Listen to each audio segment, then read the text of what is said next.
hedduu takkanaaf rakkattanii hedduu takkanaa cinqamtanii du'aa hin haguutanii akkana jirraa ba'u namoonni dhiibbaa guutanillee ni jirtanii waan dandeessan hundaan namuu naa dirmattanii jirtanii so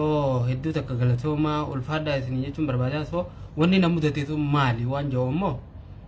isiniif ni maa jechuun hundi keessan akkuma na gaafachaa jirtan akkuma dhaga'uu barbaadan waan na mudate san isinii himuu fi asirratti jechuu sababni isaa tokko tokkoon namaaf himuun ni ulfaata waan ta'eef inboxii kiyya dhugumatti waan isin garsiise haalan namni hedduutu naaf barreessee biizii ture so nama san hundaa deebisuun hin danda'amu namni hedduun illee bilbilaa ture bilbilaan illee wanti joon ture ibin namoonni biyya adda addarraa bilbila normaala naa dawwalallee isin jalaa kaasuu dadhabuu kiyyaaf dhiifama naa godha ibin nama biyyarraa ogaa biyya bira dawwalan kaartiin hedduu nyaattee ni beekama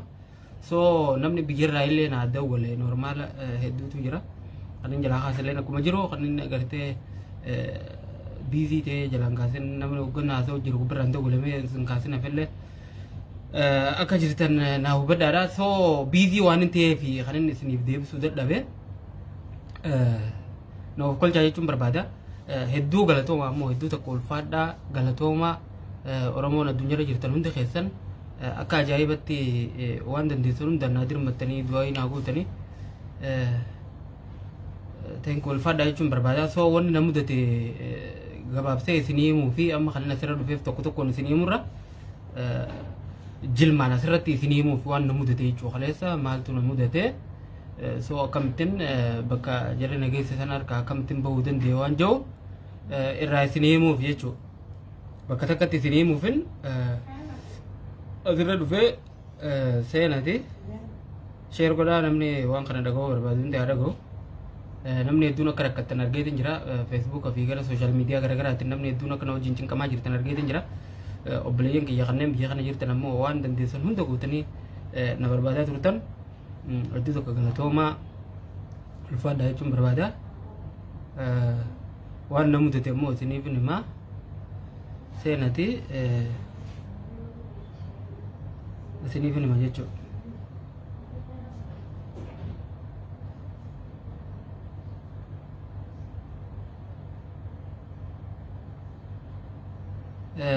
akkuma beekamu gaa namni biyya Masrii keessa jiru hundi ni beeka biyya kanatti hidhamuun waanuma barameedha garuu kiyya xiqqoo waan adda godhuutu jira biyya kana waraqaan ittiin jiraannu waraqaa UNHCR nu kan itti biyya tana ittiin jiraannu so sanarratti akka viizaatti rezidantii waan irratti nu dhaantu jira ji'a jahaan jechuudha so saniin jiraanna namni sun jalaa expired ta'e yeroo maranii hidhamaa ni beekama sun hidhameeti yeroo hanga takka hanga torbee takka guyyaa hanga isaan gartee ministeera dhimma alaatiin wal quunnamsiisanii sun UN'n dubbistee UNHCR namni kun biraa faayila qabaa akkasitti as jiraata yaanii akkasi galakkisan sun beekamaadha so hiyya xiqqoo waan sanirraa adda godhuutu jira sababa biraatiin jechuu kan jarri namoonni godhanii xiqqoon nama rifachiisu sani malee hidhamuun waan baramaadha jechuudha biyya kanatti amma xiqqoon tiijee malee duraan faa namni guyyarraa hidhamaa ture namni waggaa hidhame immoo torbaan takka lama sadii akkas hidhameetuma bahaa hidhaan biyya tanaa hamtuu ta'ullee rakkoo miti jechuu barbaadeeti soo kiyya ammoo xiqqoo waan hammeessatu jira waan biraan irratti wanti godheeti jarri na hidhanii soo tattaaffii godhameen ammoo yeroo gabaabduu keessatti harkaa bahuu dandeetiin jira wanni na mudate maal akka ta'e isiniif himaati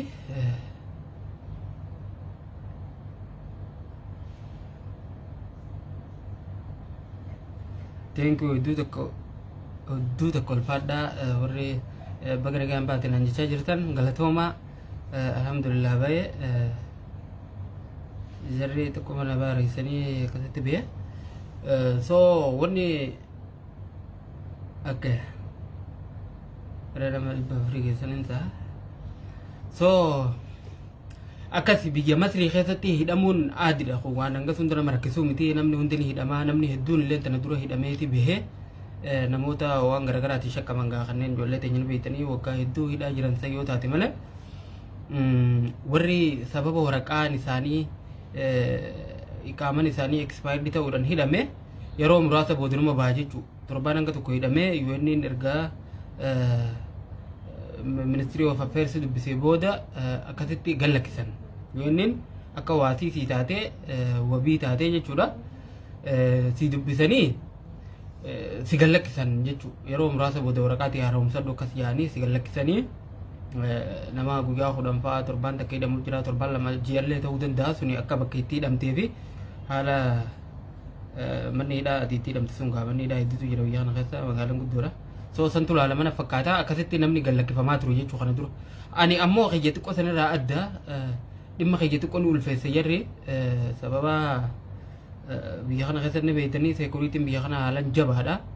Ammallee biyya kanatti waanuma xiqqoo tokko guddisanii akka waan guddoo tokkotti nama himataa warri biyya kanaati. Wanni ta'e tole mana heddummaan isaa isiniif hima.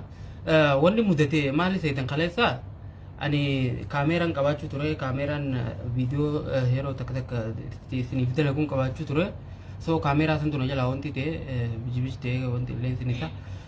biyya kana maaltu jira seetan magaalaa guddoo jira akka markaatoo Finfinnee san jechuudha. Bakka meeshaalee hundi itti argattu, meeshaalee elektirooniksii bakka itti tolfisiifattuu fi meeshaalee hundaa'uu bakka irraa argattu. So ani bakka san duraan illee meeshaa achirraa waan bitanu jecha bakka san ittiin deemaa ture. Hiriyaa kiyya Aarifii wajjin akka deemnu wal dubbannee galgalumaa deemne inni ammoo sa'a salaa deemuu deemnu san hojii qaba gara istuudiyoo deeme. Ani ammoo inni na wajjin numan deeme jechuudha. So ani ammoo giseen bakka san deemu waraqaa tiyya seera waa hunda guuttadheetiin deemu jira. Ifiyyoo karatti gartee poolisiin na gaafattellee waraqaa biyya kana keessa ittiin jiraadhu guutuun qaba waan takka rakkoon hin jiru jechuudha. San qabadheetiin deemu jira. So bakka Muhammad Najib bakka jaaniintu jira bakka meeshaalee elektirooniksii irraa bitan namni hedduun ni beektan jeetii yaadaa keessattuu namni waan kaameeraa fi dhimma sooshaal miidiyaatti wal qabatu bitaa turtan bakka san ni beektanii. Gaafan bakka san dhaquu meetrooniin deemee gaafan ol bahu poolisiin na qabde. Kaleessa akka yaadutti rakkoo jiran fakkaate biyya kana keessa poolisii fi seekuriitiin biyya kanaa magaalaa kana keessa deemaa turanii. Achirraa na qabanii kaameeraadha amma dubbiin. Rakkoo tana hundi dhalee kaameeraadha. Akkuma hundi keessan beeytan namni biyya tana keessa turtanii fi namni biyya tana keessa jirtanillee ni beeytanii kaameeraa waan fedhe maaliif aruuzan taane karaa irratti wal qabdee suuraa kaasuu hin dandeessu. Kaameeraa fayyadamuun hin danda'amu. Sababa kanaati bakka namni aruuza itti godhatuu fi bakka yeroo gammachuu itti kabajatan adda addaa biyya kanatti hireeffattee bakka san dhayitee achitti viidiyoo dalaydaa suuraa kaate jechuudha. Kun waan beekamaadha. Kana waan hin beekuuf ammoo ani kaameeraa kiyya boksii keessa kaadheen deemu jira. Boksii keessaan baafne ani fannifadheetuman deemu jira jechuudha. So na yaamanii kaameeraa maaliif ati maaliin dalaydaa naama waan jiru na gaafatanii. Kana dura illee yeroo hedduu bakka san dhaqeetiin beekaa kaameeraa kanallee achumarraa binnee yeroo dheertuu dura meeshaalee jijjiiruudhaaf meeshaa akka ifaa waan akka waanuma ati namni sooshaal miidiyaarra hojjetu takka yuutuubarri tokko hojjetu itti fayyadamu guutuu namni achumaa bitaa ifi miidiyaaleen biyya tana keessa jiranillee hundi bakkuma sanii meeshaalee fidatan jechuudha. So ani akkasuma jeetiin deemu jira waraqaati jedhin qaba. Gaafan achi ga'uudha kaameeraa maaliin hojjettaa manaan jaaniituma akka salphatti naqamanii poolisii biyya tanaanii beektan gisee dura hanjamoo nama godhanii waraqaati jedhin ilaalanii Itoophiyaa jennaan waa'ee saddannaa aadaa takka wantidha bishaan Itoophiyaan irraa itti kana wal qabsiisanii na gaafachuu eegalanii kaameeraadhaan maal hojjettaa ati akkas osoo jaaniiti. Seekuriitiin biyya kanaa warri huccuu poolisiin uffanne uummata wanti qabatanii deeman reediyoo qabatanii deeman tokko dhufanii isaan na gaafachuu na qorachuu eegalanii kaameeraa ni fuudhanii kaameeraa meemoorii nu keessa hin jirtu uumaa keessa hin jiru. So silkii ni fuudhanii viidiyooleen tiyya takka takka tananii amma dura hojjedhee ni jirtee miti waan takka takka TikTok irratti namni hojjetu waan silkii keessaa danda'amsin hedduutu jira. So viidiyoolee san ilaalanii viidiyoolee san amma akka shakkitti qabatanii viidiyoo tana waan siyaasatiin wal qabsiisan. Siyaasaa akka nama magaalaa tana keessa deemee kaameeraa waan adda addaa waraabee mootummaa Itoophiyaatiif egaa siyaasan biyya tanaa ni beektanii walitti xiqqoontidha. Viidiyoo akka namaati waraabee biyya Itoophiyaatti erguu waraqaan tijalleen Itoophiyaa jettii waa'ee bishaaniitii fi kanaa wal qabsiisanii dubbii guddisuu eegalanii achirraa na fuudhanii ana kasii miti jee waa hunda ittiin himee viidiyoon afaan isin nama hiikullee isin yaamuu jennaan nama ati yaamtuun amannu so nama afaan oromoorraa afaan arabatti nu hiiku biraa barbaanna yaani viidiyooleen silkii keessaa qabu silkiiti jallee paaswordii akkam banu itti himanii san duratti ammoo yeroo na qaban sanitti ani dubbii furuudha yaalii godheetin ture tanaatana jidduu ammoo yoo jarra kun na qaballee yoo kanaan deemanillee teejee bilbilaatin ture aariif irratti aariif na jalaa hafe kana saayiba kiyya inni silkii na jalaa kaasuu hin dandeenye dhumarratti ammoo erga dubbiin jabaattee jarri seekuriitii dhufee makiinaa jira makiinaa daawwitiin gurraattiitu jira alaa namni keessatti agarre sun keessa sana naquu deeman kadhadhee sadarkaa ani bakka ani akkana rakkoo nama kanaatii nama baqataa akka waa hedduu dubbadhee jara kadhattuutti sadarkaa anaa jiru aarifna irra dawwalee jechuudha sa'aata nagaa silkii yookaan kaasee dubbisu aboo jarri tokko kana na qabanii kaameeraa manaa minjaanii na qabu jiranii bakka bakka niminiif na harkaa furii jechuudha silkii so nu walitti haasa'u jiru waan yeroo sanatti jarjaree hoogganaan waa itti himu akkana aboo aariif uummanni tokko na qabaniiti dafaatii bakka akkana naa dirmadhaa anaa jiru jiru silkii na harkaa fuudhee silkii tiyya fuudhee paaswordii akkana irraa balleessu natti himee wanti tuqe jechuudha filaayit mood godhee xayyaara tuqe Samboota gaa silkiin tiyallee ni cufamtee makiinaa san keessa na kaa'anii deemanii police station naannoo san jiru na geessanii ogaachi na geessanillee police station naannoo sanii bareedaadha dhugaa dubbachuuf uummanni achi jirullee hedduu na qaba jedhee bakka na geessan bakka amma silaa ganda keenya kana taatees bakka durri fi wanti natti hidhamtu hedduu nama miidhanii namni asitti hidhamee ni beekaa ani ammoo bakka na geessan bakka aangoonni gurguddaan itti hidhamu abbootii qabeenya na fakkaataa uummata gurguddaa itti hidhamaa bakka qulqullina qabdii bakka bareedduu na geessanii amma gaa Sambooda dubbiin dhufte gaa Sambooda dawwalanii naashinaal seekuriitii minaa amni doolaa yaaniin biyya kanatti dubbiin achi geessee achirraa dawwalanii akka nama ashabbaarii wayii qabetti dubbii teenya gurguddisanii soo xabaqaa barbaaddadhu naan jahanii baruu wanti irratti dhiyaataa xabaqaa akka barbaaddatu viidiyoolee tiyya fuudhanii akka ragatti akka achirra dhiyeessanii fi viidiyoo akka hiikan silkii tiyyanii fuudhanii dubbii guddisan jechuudha. Wanni takka ammoo namni biyya kana keessa jiruu fi namni biyya kana deemallee ni beeka namni takka dubbiin isaa naashinaal seekuriitii dheeyte amni doolaa bira dheeyte gaafa ifin biyya tana keessaa bahuudha UN illee haa ta'u ispoonsara illee haa ta'u deemuu ka'ee faayila santu itti ba'a nama hedduutu akkasitti even eerpoortii irraa deebi'ee rakkoon hedduudha jechuudha mana hidhaatti illee dafteen baatu dubbii irratti barbaadanii tumoontii jaan uummata Masrii biyya kanaan beeytanii waa egzaagiree godhanii so ani amma carraan tokkochi hin qabu edaa sila halkan edaa san achi bulee rakkoo biraati jechuudha ganama koortirra na dhiyeessanii abbaan alangaa himata achirra narra banaa nama hayyama malee kaameeraa magaalaa tana keessan deemu akkas jeeti dubbii guddisuu deemanii xabaqallee laalladhu naan jaanii waan akkasiiti jechuudha diigalee ani amma carraan tokkochi hin qabu edanu akkan tahitee mana hidhaa san keessaa bahuudha yoon sila halkan san bahu baadhe sila arraan tana dubbiin achi geessi jechuudha dubbiin sadarkaa guddoorra geessi jechuudha so ani Sambooda gaa kanin achi keessaa bahuudhaaf tattaaffii adda addaa godhuu eegalee bilbila illee naa kannuu didanii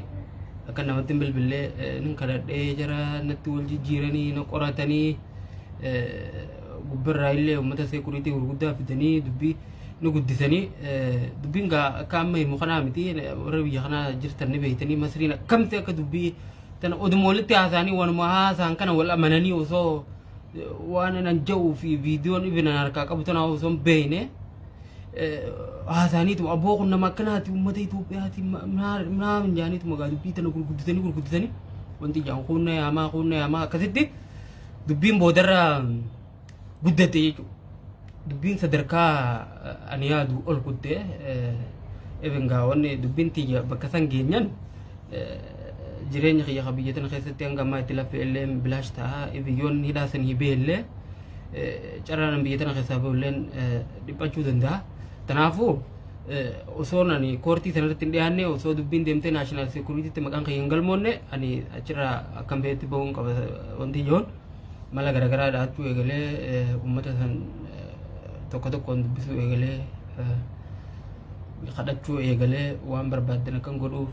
maallaqa waan isaan barbaadan akkan kafaluuf fi waanuma barbaadan na gaafadhaa jee namicha tokko nama aangoo guddoo qabu na fakkaata nama urjii hedduu qabu isa san gaafadhee akkasitti maallaqa waan nuti barbaaddusiin kannaa uummata kana akka isaan dubbiitti gara soonfuun jechuun akka nama wantitti osoo hin taane ani nama faamilii hedduu jiraachisuu nama waan akkanaatii jee kadhachuu eegalee namichi callaa hangaatee barbaaddeetiif hin kannaa naam jenii namni biyya tana jirtanne beeytanii Masriin akkamitti akka maallaqa jaalattu dubbiitti jala narraa wanti godhe jechuudha dubbiitti akka waliin dabarree fi baruutti akka hin dabarre godhe namichi ammoo maallaqaan akka waasiin haa ta'u godhe jechuudha dubbiitti akka edanuu qofa osoo achiin bullee achirraa bahu qofa na godhi jechuun eegale bilbila kiyyaa duraan irraa fuudhanillee namatti bilbiladhee akka maallaqa illee naaf fidanii fi maallaqa illee waan danda'amu waan maallaqaan danda'amu hunda akka goonu